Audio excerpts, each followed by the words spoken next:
오늘은 자유를 위한 전쟁에서의 승리. 시작.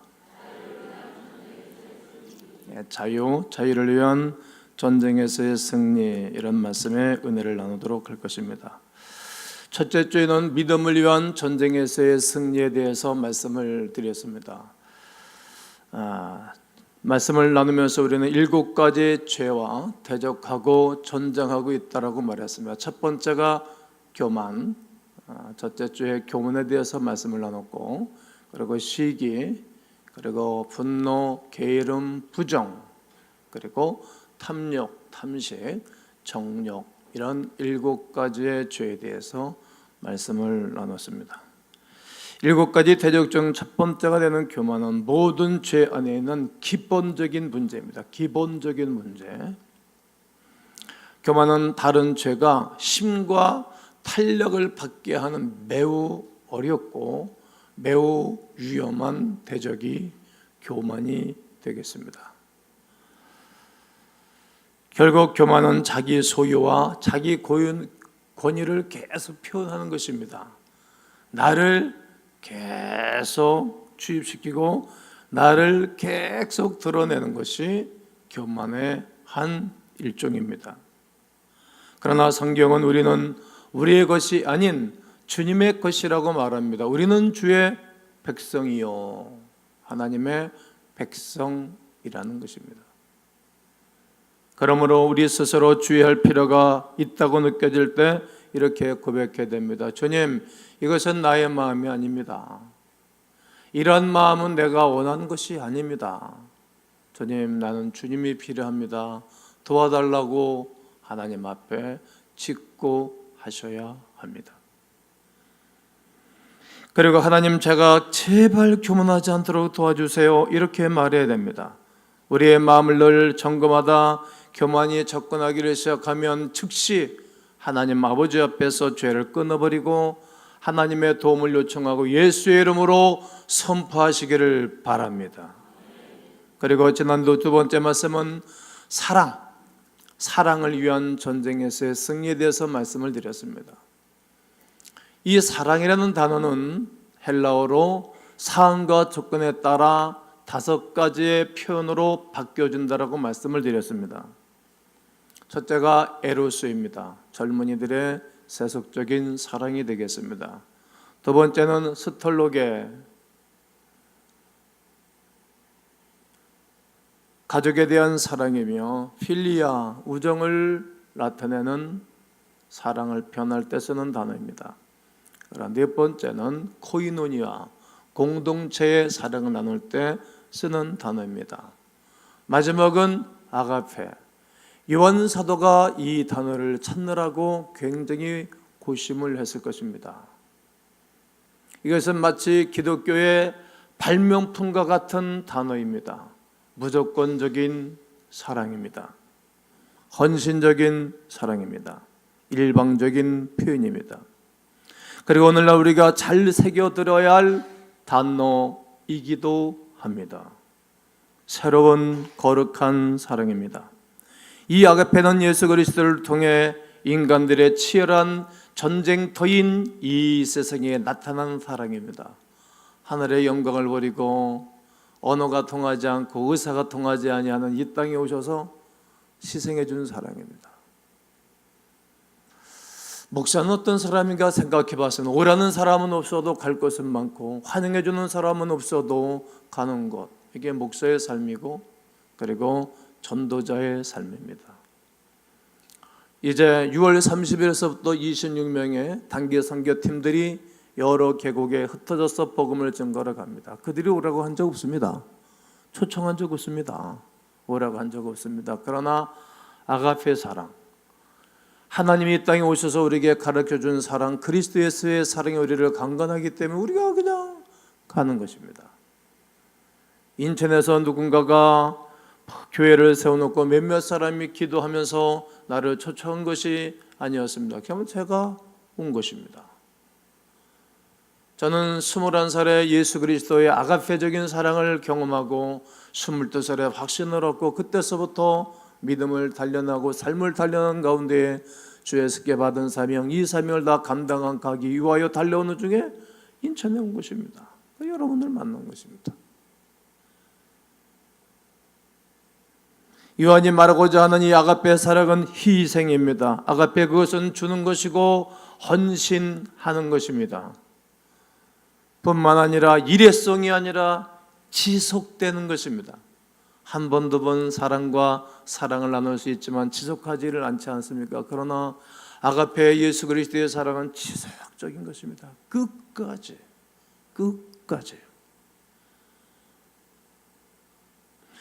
그것은 이기적인 것이며 일방적인 것이며 무조건적입니다. 조건을 걸고 살아가는 것이 아니라 조건 없이 사랑한 사랑입니다. 이것이 요한이 제자들에게 알리고 그리고 성경이 오늘 우리에게 말하는 사랑입니다.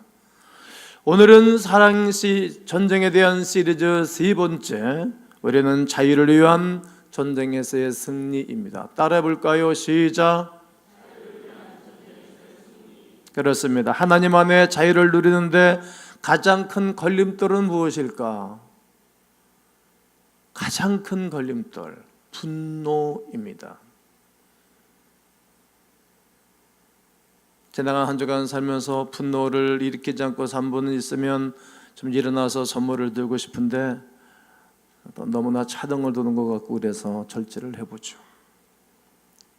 한 주간 한 달 살면서 나는 분노 없이 살았습니다. 감정 격하지 않고 살았습니다. 그런 사람이 특별히 대한민국 사람 중에 몇 명이 되겠습니까? 분노, 그것은 7대 죄악중 하나입니다. 분노에 굴복하는 것은 완전히 부적절한 대응입니다. 그러나 우리는 분노에 굴복할 사람들이 아닙니다. 왜냐하면 우리는 복음으로 세워진 사람들이기 때문입니다. 복음으로 새로워진 사람들이기 때문입니다. 그래서 우리가 정의와 사랑과 자비를 행하는 것입니다. 하나님과 겸손하게 걷기 위하여 이 세상에서의 우리의 책임을 다할 뿐이기 때문입니다. 그리고 그리스도의 사랑과 소망과 믿음을 이 세상에 계속적으로 주입하는 것입니다. 자동차 연료 주입구에 연료를 계속 주입하는 것처럼, 그리고 물을, 상수도를 계속 공급해 주는 것처럼 우리는 이 세상의 수많은 사람들에게 이 사랑과 은혜를 계속 공급해 주는 것입니다. 우리는 그리스도를 섬길 것입니다. 그리고 우리는 국가를 섬길 것입니다. 그냥 국가가 불러서 맞지 못해서 끌려가는 사람들이 아니라 국가가 하나님의 은혜 안에, 하나님의 다스림 안에 거기 위하여 살아가는 사람들입니다. 왜냐하면 어떤 국가에서라도 최고의 시민은 예수 그리스도를 믿는 사람들이어야 하기 때문입니다. 오랫동안 교회에서 확인되어 오는 7가지의 죄악이 있습니다. 교만, 시기, 분노, 게으름, 부정, 탐욕, 그리고 정욕, 바로 그것입니다. 그리고 분노와 질투와 교만은 함께 묶여져서 움직이기 때문에 어려운 존재입니다. 세팅되어져 있습니다. 가만히 여러분 생각과 속을 조사해 보시고 사람들을 조사해 보십시오. 세 가지가 뭉쳤습니다. 연합되어 있다는 사실을 알게 됩니다. 이 분노는 통제할 수 없습니다. 분노는 경계도 없습니다. 분노를 제압할 방법이 전혀 없다는 것입니다. 오늘 성경 본문을 다시 읽을 건데 1절에서부터 5절은 제가, 그리고 5절 다시 5절에서부터 7절은 여러분이, 8절, 9절, 10절은 다 함께 읽을 것입니다. 자, 읽겠습니다. 아담이 그의 아내 하와와 동침하며 하와가 임신하여 가인을 낳고 이르되 내가 여호와로 말미암아 등남하였다 하니라. 그가 또 가인의 아우 아벨을 낳았는데 아벨은 양치는 자였고 가인은 농사하는 자였더라. 세월이 지난 후에 가인은 땅의 소산으로 제물을 삼아 여호와께 드렸고 아벨은 자기도 양의 첫 새끼와 그 기름으로 드렸더니 여호와께서 아벨과 그의 제물은 받으셨으나 가인과 그의 제물은 받지 아니하신지라. 이제 지금부터 있는 내용을 잘 기억하시면서 이제 다시 5절서부터 7절을 읽습니다. 시작.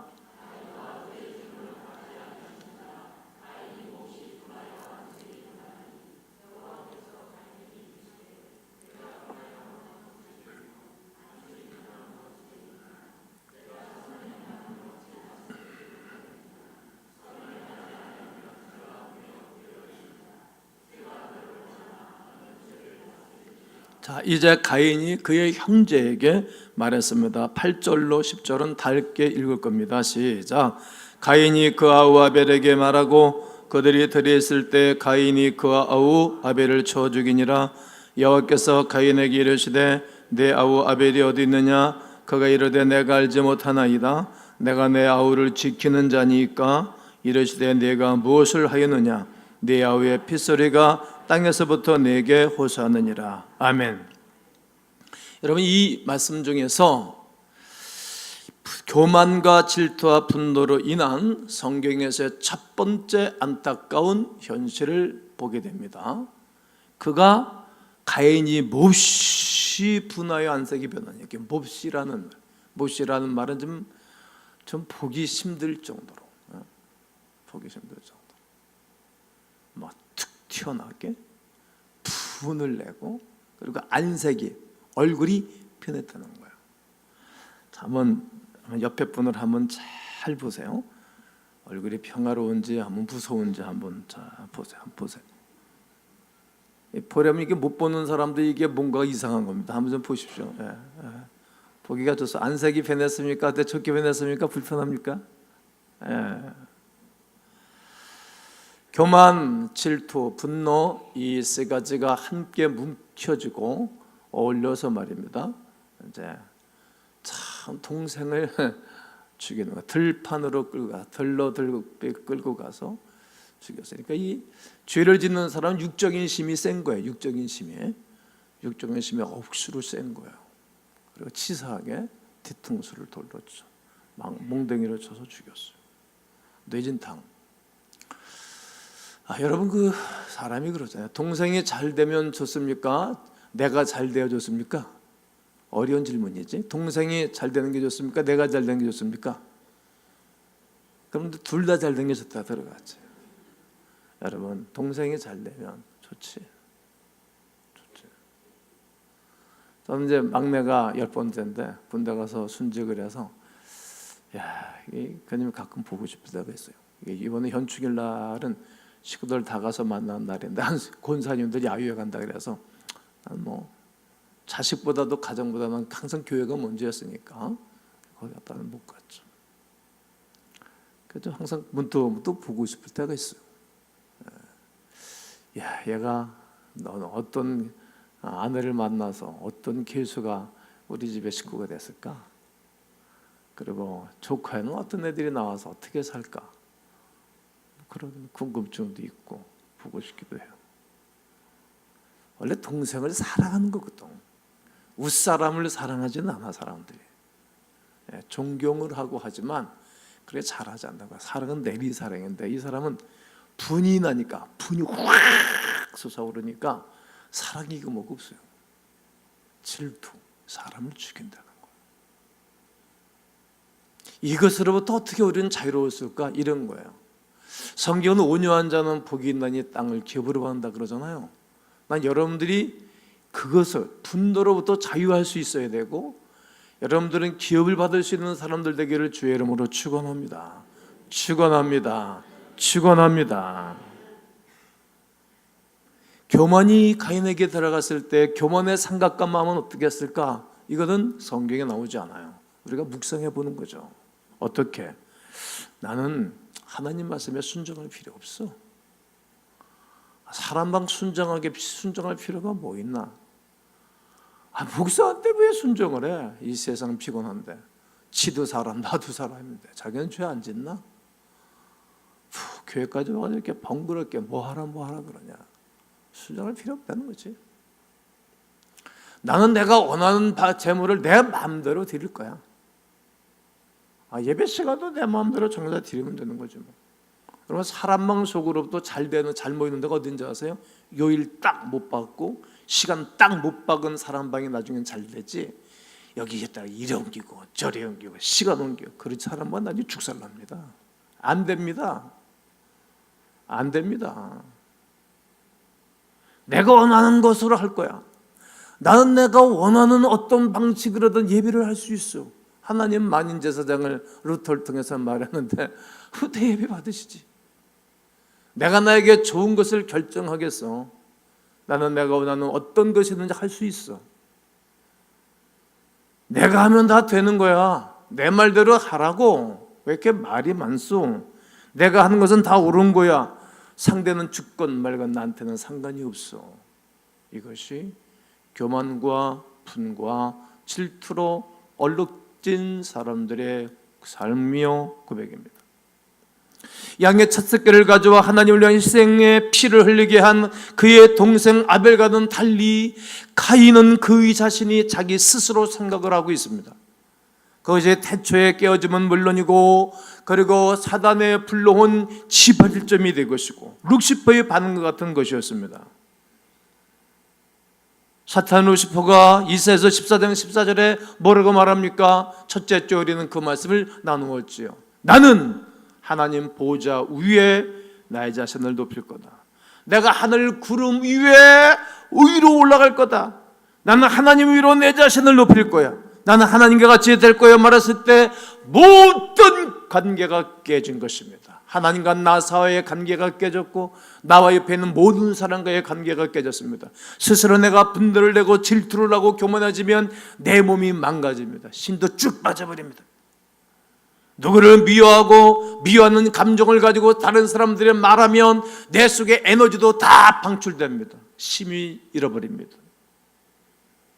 요즘은 제가 아주 몸이 건강해져서 내가 자주 가는 병원에 가지 않습니다만, 거기 가면 허리가 안 좋으면 테이핑을 쫙 붙여주죠. 근데 점검을 해요. 이렇게 잡아가지고 할렐루야 그러면 힘이 얼마나 좋은지 몰라. 안 떨어져요. 그러니까 나쁜 놈 하면 힘이 없어. 그러니 마음속에 누구를 미워하는 것 자체가 내 육체와 정서가 다 깨지는 걸 알고 있어요. 이렇게 교만은 인간관계도 깨지고 내 육체의 건강도 깨진다는 거예요. 내 영혼도 깨진다는 거예요. 인간관계가 다 깨지는 거예요.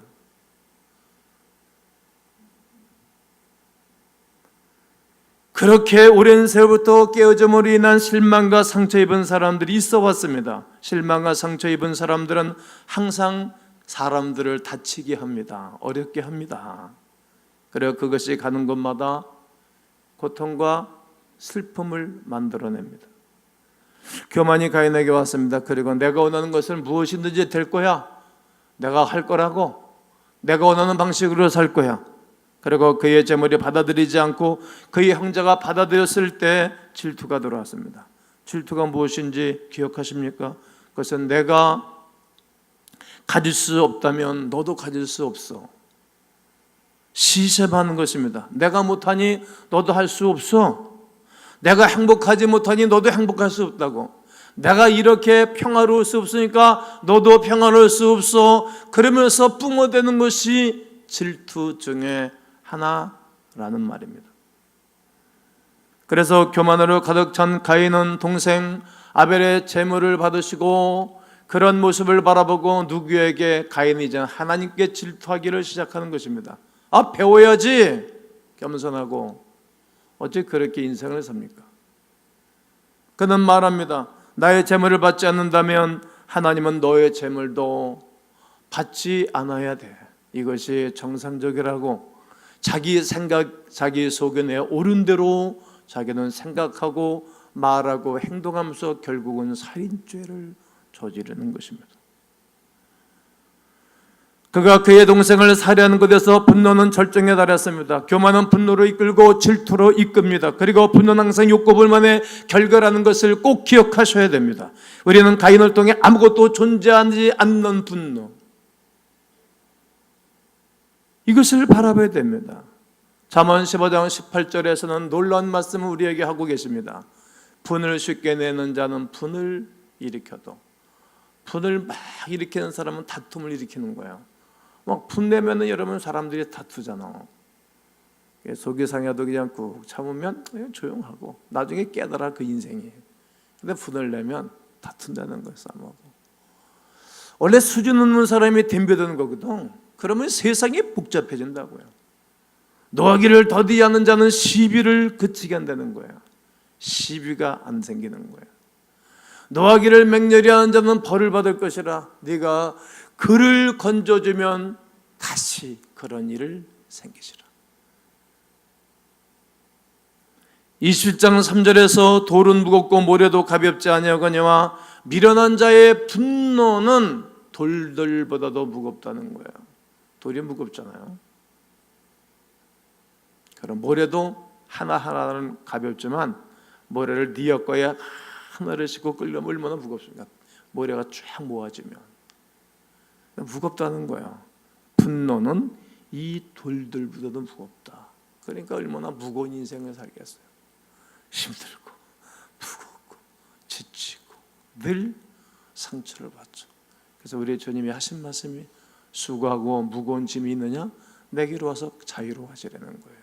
쉬워지라는 것입니다. 예수님 말씀하신 것을 들어보십시오. 예수님 분노에 대한 해결책이 뭐라고 말합니까? 따라 보실까요? 믿음뿐이다. 믿음이 해답입니다. 분노를 만들고 분노에 굴복하여 그것의 노예가 될 이유가 없습니다. 왜냐하면 분노는 내가 내 자신이라는 세계의 신으로 전제의 결과입니다. 내가 내 자신이라는 세계의 신이라는 전제의 결과예요. 내가 최고야. 내 위에 선생도 없어. 내 위에 하나님도 없는 것이 교만이라는 거예요. 그러니 얼마나 힘이 들겠어요. 인생은 누군가에게 도움을 받을 때 행복한 거잖아요. 선생님이 있을 때 행복한 거잖아요. 내가 누누이 말했습니다. 저는 늘 주일날 일부 예배 마치고 올라가면 꼭 전화를 해서 나의 스승 목사님한테 노인네한테 내가 기도를 받죠. 그분은 이제 앞으로 오래 살 겁니다. 왜냐하면 일할감이 있어서 난 나를 위해서 기도해 주는 게 그분 기다리는 거예요. 시간 돼서 언제가 늦게 전했더니 왜 늦었어? 1층에서 로비에서 누구가 얘기하다 올라갔더니 그 행복한 그 양반 돌아가면 난 누구한테 기도받지? 내 말씀에 깨달음이 못하라고. 야 이제 네가 기도해 주셔야지. 배운 대로 받은 대로 줄 때가 또 복이 있겠죠. 세상이 내 중심으로 내 주위를 돈다고 생각하는 것, 이것이 교만이야. 내가 없으면 안 된다. 그것이 교만이라는 거예요. 그래서 믿음이 분노에 대한 정답입니다. 왜냐하면 믿음은 겸손하고 그리스도의 주권을 깨닫게 하기 때문이죠. 믿음은 겸손하고 하나님이 필요하다는 것을 늘 인식하게 돼서 늘 주님을 구할 수 있기 때문입니다. 사도행전 7장의 말씀을 바라보게 되어지면 순교 당시 초기 그리스도인들 중에 한 사람이 있습니다. 그는 사람들에게 그리스도의 사랑을 전했습니다. 세상에 그리스도의 사랑을 계속 주입하기 시작했습니다. 오래는 사람은 없어도 갈 곳이 많았고 환영하는 사람이 없어도 그냥 가서 복음을 전해주는 것입니다. 예수 그리스도 안에서 계시된 하나님의 진리에 대해서 계속 말하는 것입니다. 예수를 전해주는 것입니다. 예수를 믿으면 구원을 받는다고 위대한 진리를 증거하게 되어집니다. 그런데 그 말을 들은 사람들이 분노를 냈습니다. 분노를 분출하니까 돌을 들어서 사람 머리를 깨고 얼굴을 깨고 피를 흘리면서 순교를 했습니다. 누굽니까? 스데반 안수 집사입니다. 스데반 안수 집사. 순교 현장에 분노한 사람들이 겉옷을 들고 있던 사람이 있었습니다. 그때 그의 이름은 사울이라는 사람입니다. 바리새인 중에 한 사람입니다. 돌로 스데반을 쳐 죽인 일에 가담하지는 않았지만 분노한 사람들이 그 사도 이 스데반을 쳐 죽일 때 옆에 가만히 보고 있었으니까 분노한 자리에 함께 가담한 사람입니다. 그들이 분노에 굴복하고 돌을 던졌을 때 그들이 미처 깨닫지 못한 것이 있었습니다. 어떤 것입니까? 그 뒤에 사단이 조종하겠다는 사실을 못 본 것입니다. 사단은 죽이고 멸망시키는 존재이니까, 다 깨버리는 존재니까. 에덴 동산에서 아담과 하와를 무너뜨리고 내가 구름 위에 올라가 앉을 거다, 하나님 위에 있을 거다, 그러면서 하나님이 없도록 하는 거예요. 하나님을 못 보게 하는 거예요. 하나님의 존재를 가리게 하는 거예요. 인간이 우월하다, 인간은 최고다, 인간이 이 세상을 다스리는 거다. 그가 이 세상을 변하게 하는 것이 아니라 우리가 이 세상을 변화시키는 것이다, 그러면서 계속 인간의 우월성을 하나님 위에 두는 것. 그로 말미암아 그 경건한 사람 스데반을 돌로 쳐 죽이는 것입니다. 분노한 그들 뒤에는 사단이 춤추고 있다는 사실을 기억하시기 바랍니다.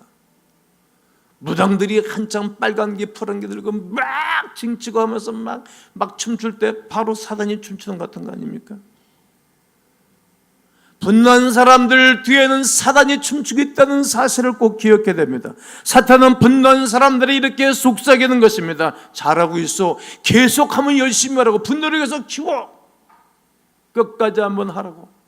잘하고 있어, 분노를 절대로 멈추지 마라. 잘하고 있어, 분노를 계속 분출해. 우리 교회에 분노를 쏟아내려고 속삭이는 사단이 있습니다. 그러나 그것이 우리 삶을 완전히 망치는 사실을 알아야 됩니다. 왜냐하면 우리의 분노 속으로 한 걸음 걸어갈 때마다 하나님으로부터 한 걸음 한 걸음 멀리 가기 때문에 그렇습니다. 하나님으로부터 멀어지기 시작하면 어떤 일이 생기게 되는 것입니까? 점점 혼돈과 무질서, 질서가 깨지는 것이죠. 총명이 사라집니다. 분노할 때마다 사단의 교만을 향해 한 걸음 한 걸음 그 앞으로 다가가고 있다는 사실을 기억하셔야 됩니다. 관계를 깨지게 하고 아물지 않은 상처를 계속 주고 깊은 실망을 안겨주어 고통과 슬픔을 빠져들게 하는 이 분노로부터 자유로워지려면 어떻게 해야 될까요? 성경은 자유를 위한 유일한 방법은 하나님을 믿는 것입니다. 하나님을 믿는다는 것은 주의 말씀을 붙잡는 것입니다. 이것이 답입니다. 사단이 우리 교회에 계속 분노를 부추기고 속삭일 때에 이 분노의 악순환을 끊기 위해서는 우리가 하나님을 하나님 되게 하셔야 됩니다. 하나님을 하나님 되게 하는 것은 믿음뿐입니다.